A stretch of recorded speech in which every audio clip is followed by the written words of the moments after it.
afternoon everybody, Durban Metalhead here, hope you're going well. It's coming to you today from a local park, from where I live in London. Thought I'd like to get out and about rather than be cooped up in my bedroom making all these vlogs for Vlogust. Now today I'm going to be talking about culinary, the culinary world I live in. Yes. I grew up in Australia with an English father and a New Zealand mother of Irish roots. So every Sunday always had to be Sunday roasts. My father always made Yorkshire puddings because he's from Middlesbrough. I don't know if it really is the Yorkshire area of Britain or not, but he always made that. My mum, on the other hand, she always stuck to her New Zealand, Irish, Western cooking. My parents were really great cooks. They always made really good food. Growing up in Australia, I had my head shoved in to all these fast foods. American fast foods, I tell you that. There was McDonald's, and Pizza Hut, and Domino's. As a local thing, we went to a restaurant called Sizzler, which is now extinct in Australia. That was a really nice family place to eat in the 90s, but they've all gone bust. As I did mention with Pizza Hut used to have really good restaurants in Australia where you could dine in, get unlimited pizza, pasta, salad, and all the children, including me, would make mountains of desserts and we could never finish them off. I always had so many birthday parties at Pizza Hut. Also, many birthday parties at McDonald's. McDonald's was always a staple in Australia. Macas, as I like to call it. I would go to a Chinese restaurant with my family a couple of times a year for celebrations. I never went to Indian restaurant until I was older, when my mom became friends with an Indian woman who she looked after with. So there was Indian food as well. I lived down the road from a Chinese-Malaysian family they were like a second family to me, so I had their Chinese-Malay food. That was really nice, grew up with that. And then,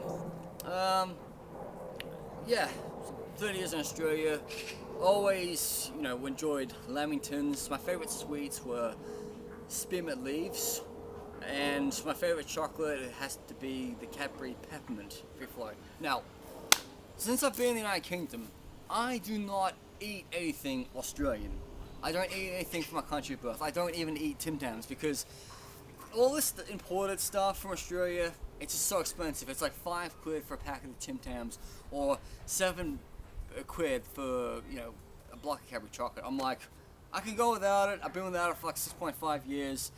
Some nice lady at my work, she gave me some Tim Tams because she was gluten intolerant. That was about 5 years ago, but I've never gone to a strange shop in London and bought Tim Tams. I'm like, I'm British, I'm a British citizen, I'm going to start eating British food, If I want to try other types of food in the world, I will literally, travel. I like to travel the world just to try that food rather than be an idiot stuck in London and just basically just eating, international food.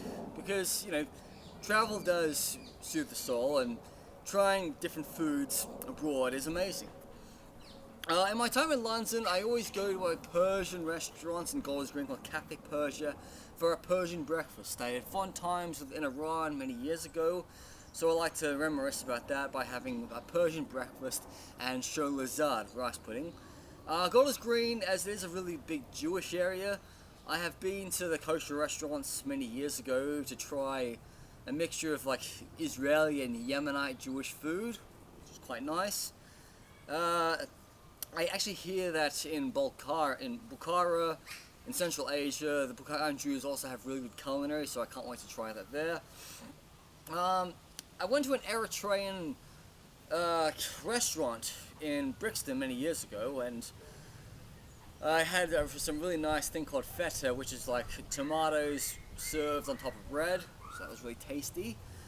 I've always had Caribbean food because I've had a lot of Caribbean friends. I've been Notting Hill Carnival. I've always enjoyed jerk chicken, but recently I had a fusion of jerk chicken from Jamaica and jollof rice from West Africa. Put them together. You know how in Jamaica most of the people are of West African descent because of the slave trade and all. And even a good mate of mine, Riaz Phillips, he explained how similar Jamaica and Ghana are together, and I've mentioned that before. I have eaten at a couple of African places in London.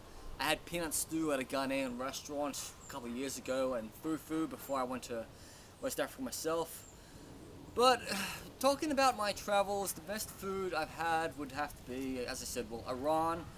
I love the food in Bokap with the cake malays. That was so damn tasty. I had babadi pie and saka pudding. I even had like cake malay cork sisters. The other side of South Africa in Durban is bunny chow, which is basically created by the South African Indians. That's a mixture of putting curry in a loaf of bread. Very tasty, and that was made in South Africa, not India and all. When I went to India 12 years ago, I was lucky I did not get any illnesses and all, but like literally after having a big meal and paying like what, £10 for it, my stomach would be just like so upset. I'm like, oh, I'm so full and all, yeah. Oh God, I'm so cramped. But as you know, South Asia is like they have like lower hygiene standards in the Western world. So you do have to be careful. Always make sure you have like piping hot. I've never really had food poisoning in my life, although one time in Poland I did have a really bad diarrhea experience on a train, which made me with a loss of appetite, and I ended up like leaving Poland the next day to go back to the UK. Just a few months ago when I was in Warsaw, I tried the milk bars in Poland, and I really loved like their type of like, I don't know how you say it. It's like gnocchi. It's like pasta. It's like pasta dumplings and all. And their pancakes. God, the pancakes in Poland are divine. They're to die for. Like pancakes and jam, fantastic. I've always liked like tea, like especially Turkish tea and chai. Although South Asia, I've been to a lot of like Sikh temples in Britain for free food, and there's always a nice cup of chai. Even South Hall with a large amount of Punjab, they have some really good food, like both mixture of like Punjab, Kashmir, India, Pakistan, I guess. I had a really nice Afghan meal in Australia many years ago, and I had also nice Afghan food in London years later. So that's quite really close to my heart. You know, I've always enjoyed Middle Eastern food, even though I've only been in a few Middle Eastern countries. But like, what I really don't like is basically, if I go to a country like the UAE, I find it really stupid for me to have like butter chicken. I'm like, why have something Indian in an Arabic country? It just doesn't make sense, even though there is a large South Asian population in the Middle East, fair enough. It just seems like you're in the wrong place at the wrong time. It's like, alright, if you're going to Iceland, you should stick to Icelandic food. Don't be eating something ridiculous like Mexican food it was brought over by Mexican immigrants to Iceland. It just seems out of place. I mean, I know a lot of people be like, why should you travel? You should just eat the food you have in London and all. I mean, okay, fair enough. That's your opinion if you're a lonely idiot who doesn't have the money to travel and you just don't have the brains. But there are just some people in the world who are like, I'm so bad, I'm so xenophobic, I don't like eating foreign food, I just don't like this. I'm like, okay, you can be like that, but someone like me, I wouldn't be, I would not have had an open mind if I was not eating Iranian food in London, or if I wasn't eating Iraqi food in London, or if I wasn't eating Caribbean or West African food. I always buy sweet treats from a South African lady who's been in this country for 20 years.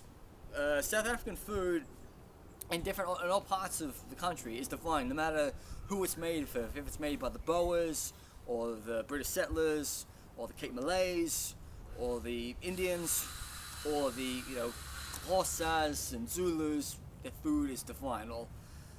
In America, I ate a lot of crap food, which you read about in my book.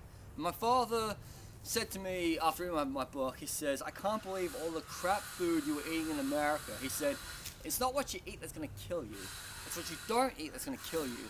So you always have to make sure you have a wide variety of a diet to eat, rather than eating like McDonald's, KFC, Burger King, all that bloody fast food crap.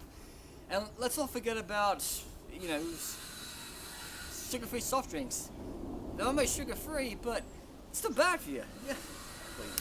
So, I remember I was in Kazakhstan about 6 years ago. I had this havla from Uzbekistan, and a year prior to that, I actually had Kazakh chocolate in Russia on the Trans-Siberian.